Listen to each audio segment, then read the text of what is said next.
Everyone, welcome to Plants and Politics. So, researchers and intercept journalists continue to uncover details that disprove a great deal of the supposed China dossier related to Hunter and Joe Biden.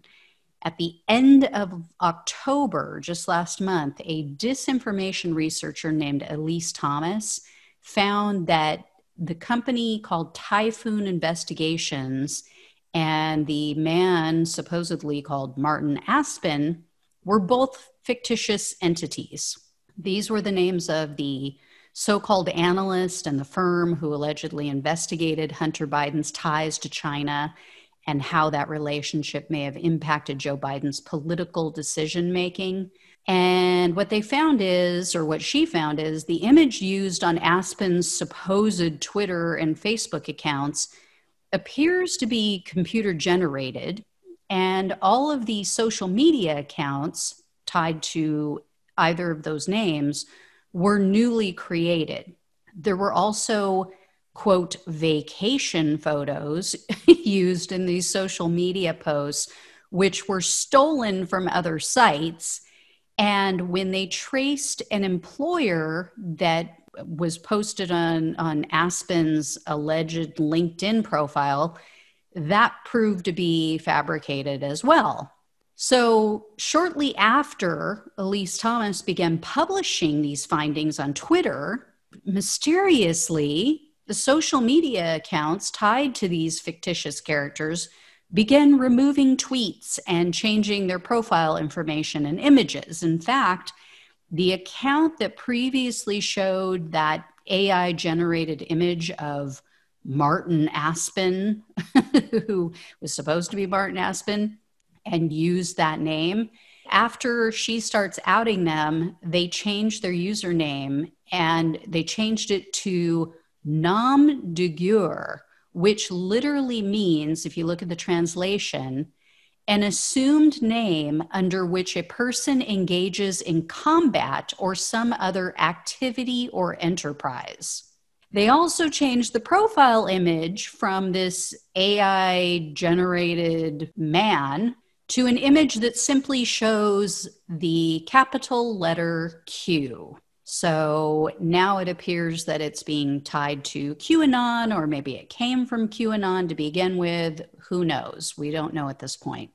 And now there's more information. So it's being reported that the blogger who first pushed this bogus dossier and first published it appears to have, shall we say, shaded the truth a bit in his bio. At least that's the way it seems. So the blogger in question is named Albert Marco, and he basically identifies himself as a pollster, a congressional expert, and someone well-versed in international relations. His online bios also say that he received a bachelor's degree from both Stockholm University and the University of Detroit Mercy. However, based on public records reviewed by The Intercept, Marco has been involved in various businesses ranging from software to painting to cosmetics, all of which are no longer active. And when contacted by journalists, neither the Stockholm University or University of Detroit Mercy had any record of Marco earning degrees from their institutions. There were also references in Marco's bio to a liaison position he allegedly held with a consultancy firm. Reporters, however, could not reach anyone at the firm to confirm his employment. And when they questioned Marco about it, he was very evasive and basically just mentioned that, he speaks another language and he doesn't want to talk anymore about it. So journalists were also unable to verify Marco's claim about conducting polls for clients.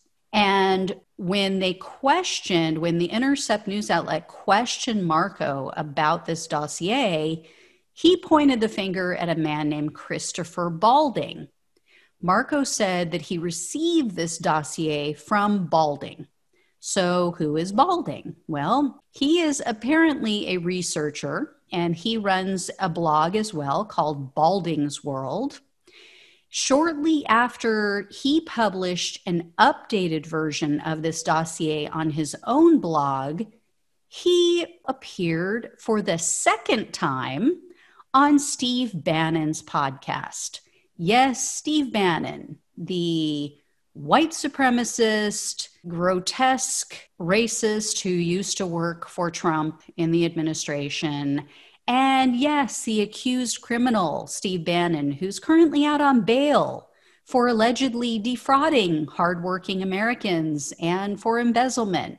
So, nothing new here. Same shit, different day. I mean, why is it that all malicious and nefarious roads typically lead to Bannon or someone in Trump's orbit that is equally reprehensible? Do they ever do anything legitimate?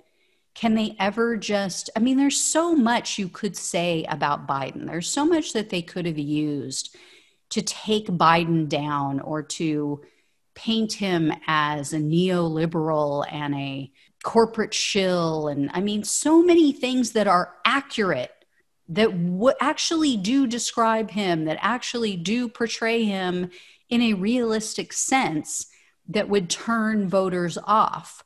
Why do you have to create this false narrative and fictitious personalities and fictitious entities? Oh my God.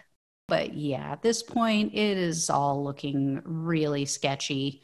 So I'll keep you posted. As always, like, share, subscribe. Thank you for watching and listening. I'll talk to you soon. Take care. Thanks for listening to Plants and Politics. The only way we can take our country and power back is to spread the truth and build an army. So remember to like, follow, subscribe, and share on Facebook, YouTube, and wherever you listen to your podcasts. Thanks again.